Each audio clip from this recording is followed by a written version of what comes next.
اب ہم چلتے ہیں کہ ان کے اوپر پرویز صاحب جو ہے جب انہوں نے اپنے افکار اور خیالات کی ترویج اور اشاعت کا کام کیا اور اس انداز سے قرآن کی تفسیر کی، تو پھر ان پہ فتوے بھی لگے علماء کی طرف سے، ان پہ بہت شدت سے ان پہ کفر اور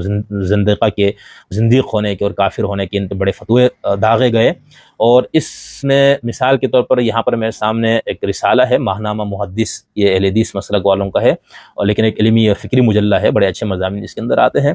یہ غالباً 2000 محدث، یہ اگست ستمبر 2002، جلد نمبر 34، شمارہ نمبر 8-9، بہت مشہور یہ مجلہ ہوا تھا، یعنی یہ خاص اس کا نمبر جو ہے، یہ ماہنامہ رسالہ ہے محدث، لاہور سے نکلتا ہے۔ انہوں نے ایک خاص نمبر نکالا تھا انکار حدیث کے اوپر، تو اس کے اندر یہ جو رسالہ ہے یہ 285 صفحے پر مشتمل ہے، یہ خاص نمبر جو ہے انکار حدیث والا۔ اور اس کے اندر پرویز صاحب کے اوپر جو فتوے لگے، جو ان کے اوپر علماء نے فتوے دیے، اس کو یہاں پر صفحہ نمبر 109 پہ پرویزیت کے بارے میں علماء اسلام کے فتاویٰ، غلام احمد پرویز کافر اور مرتد ہے، اس کے تحت انہوں نے یہ بتایا ہے کہ کس طرح سے کویت سے ان پہ فتوے لگے۔ امام حرمین جو شیخ عبداللہ بن محمد بن عبداللہ السبیل، ان کا پورا انہوں نے دیا ہے کہ انہوں نے اس پہ فتوے لگائے پرویز صاحب پہ۔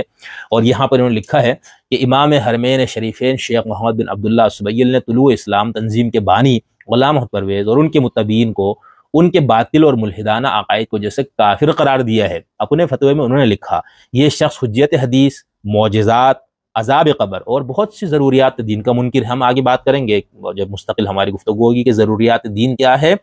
جس کی کے انکار سے کوئی بندہ دائرے سے خارج ہوتا ہے۔ ہم نے اپنی ابھی آنے والی کتاب میں اس پہ تھوڑی سی بحث کی، وہ بھی انشاءاللہ آپ کے سامنے کتاب آئے گی تو آپ دیکھ لیجئے گا۔ تو انہوں نے یہ لکھا ہے کہ پرویز نے ان حجت حدیث، معجزات، عذاب قبر اور بہت سی ضروریات دین کا منکر ہے۔ اس ملحد نے قرآن کریم کی ان آیات اور آن حضرت صلی اللہ علیہ وسلم کی ان احادیث کا جو نماز، زکوٰۃ، حج، جنت اور دوزخ سے متعلقہ ہے، ان کا انکار کیا ہے۔ یقیناً اس میں شک نہیں کہ غلام پرویز اور اس کے متبعین جو اس کے مذکورہ عقائد کے حامل ہیں، کافر اور قادیانیت کی طرح ملت اسلامیہ سے خارج ہے۔ ٹھیک ہے، ظاہر سی بات ہے پرویز صاحب کی ساری چیزیں اردو میں ہی تھی، تو ان کو ہمارے اور حرمین سے کفر کے فتوے جو درآمد ہم کرتے ہیں اس کی تاریخ بہت پرانی ہے۔ آپ امام احمد رضا خان اور اس دور میں جو اختلافات اور اس وقت جو فتوے منگوائے جاتے تو آپ کے ساتھ، تو یہاں کے جو علماء وہاں کے علماء سے رابطے میں ہوتے ہیں، ان کے شاگرد ہیں، تو ان کو بتاتے ہیں بھئی یہ بندے کی فکر ہے، تو وہ کہتا ہے اچھا ایسے بندہ تو اسلام سے خارج ہو جاتا ہے۔ ظاہر سے انہوں نے پرویز صاحب کی کتاب نہیں پڑھی ہوگی نا، وہ نہ پڑھ سکتے ہیں، وہ زبان کا بیریئر ہے سب سے، لیکن یہ تو ان کا ہے۔ ٹھیک ہے، اب جو الزامات ان پہ لگا وہ کہاں تک صحیح ہے ہم اس سے ابھی فی الحال بات نہیں کر، ہم یہ بتا رہے کہ آپ کو میں نے ان کو بنیادی فکر کی کچھ چیزیں پہلے اسی لیے بتا دی تھی، اب اس کا جو ان پہ الزامات وہ یہ۔ اچھا، ایک تو یہ ہو گیا۔ دوسرا انہوں نے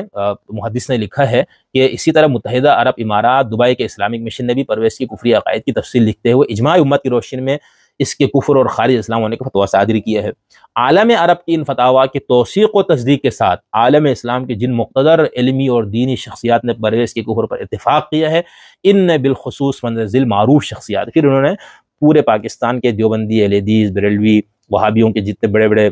مدرسے تھے یا ان کے جو افتاء کے جو لوگ تھے، مفتیان تھے، ان کی ایک لسٹ دی ہے، یہاں پر 36 غالباً نام ہے جن سب نے یہ اجتماعی طور پر یہ فتویٰ دیا۔ اچھا، اب اس میں ہم ایک عالم سے، ایک مفتی جو میرے استاد بھی تھے، بہت محبت کرنے والے، بہت صاحب علم شخص، ان سے ہمارے چونکہ براہ راست ایک استفادے کا تعلق تھا، ان سے ہم نے حدیثیں پڑھی، تو ہم نے ان سے پوچھا کہ سر اس میں استاد جی آپ کا نام بھی ہے، تو آپ نے کون سی کتاب پڑھی؟ تو انہوں نے کہا میں نے کوئی کتاب نہیں پڑھی، میرے سامنے ان کے یہ اقتباسات تھے اور علماء کے نے اس پہ دستخط کیا ہوتا تو میں نہیں کیا۔ تو یہ حالت ہوتی ہے فتویٰ لگانے کی، خیر، اور وہ بھی آپ کو کفر کا، اسلام سے نکالنے کا ایک فتویٰ دے رہے ہیں۔ ٹھیک ہے، اچھا، ایک اور فتویٰ 1962 میں بھی علماء کی ایک اجتماعی تحریک کے نتیجے میں غلام پرویز کی کفریات پر مبنی تحریروں کی روشنی میں اس کے خلاف کفر و ارتداد کا فتویٰ مرتب کر کے توثیق و تصدیق کے لیے ملک کے طول و عرض میں تمام مکاتب فکر کے تقریباً 1000 علماء کے پاس بھیجا گیا تھا، جن میں حرم کعبہ اور مسجد نبوی کے علماء کرام بھی شامل تھے۔ ان تمام حضرات نے متفقہ طور پر اس فتوے پر اجماع کیا اور امت کو پرویزی الحاد و زندقات سے بچنے کی تلقین کی۔ اچھا، یہ 1962 والا، اس وقت اس کا جو ہیڈ ہے یا اس فتوے کے جو روح رواں تھے وہ مولانا مفتی تقی عثمانی صاحب کے والد علامہ مفتی شیخ الاسلام مفتی شفیع عثمانی صاحب رحمۃ اللہ علیہ تھے، جن کی تفسیر معارف ہے اور بڑا ان کا کام ہے۔ ہم وہ اگلی اس میں آپ کو بتائیں گے کہ مفتی شفیع عثمانی صاحب کا چونکہ اس فتوے پہ دستخط تھا اور ان کے ہی اس سے وہ فتویٰ جاری ہوا تھا 1962 والا، تو علامہ پرویز صاحب نے ان کو خط لکھا، اس میں انہوں نے کیا کہا، اس خط کے جواب میں مفتی شفیع عثمانی صاحب نے کیا کہا، وہ ہم ایک اور ویڈیو میں آپ کے سامنے پیش کریں گے۔ یہاں پر ہم نے صرف یہ بتایا کہ ان پہ فتویٰ لگا، اور فتویٰ لگانے والے تمام فرقوں کے علماء تھے، اور ہمارے اس 1962 والے دور میں شفیع عثمانی صاحب جن کا بہت بڑا نام تھا پاکستان میں، انہوں نے اس کی قیادت کی اس فتوے کی، اور یہ ہے کہ بھئی یہ قادیانی ان کی طرح ہے، فلانا ہے، یہ ان کے اوپر وہ ہے۔